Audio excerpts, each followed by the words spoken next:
Северной Осетии состоялось несколько турниров по конному троеборью. Мероприятия прошли на территории конно-спортивной школы в поселке Заводской. Около 20 сильнейших спортсменов из разных регионов страны прибыли в республику для того, чтобы выявить лучшего всадника.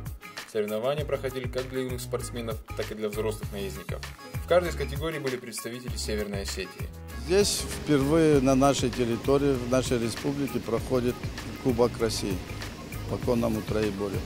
Также параллельно разыгрывается первенство в международном турнире и параллельно также чемпионат республики разыгрывается и чемпионат нашего Северокавказского округа.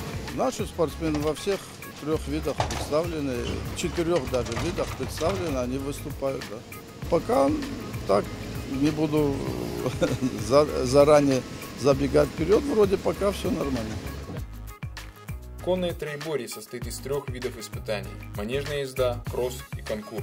На первом этапе проверялась послушность лошади, затем испытывались скорость и резвость коня, на последнем этапе – выносливость. По итогам турниров все первые места заняли представители осетинской школы верховой езды. Кубок России завоевал Заурбек Баев на коне Баргузине.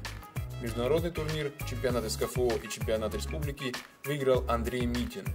Ибрагим Ибрагимов, Фатима Макиева, Асамат Шипшев, Осетия ТВ.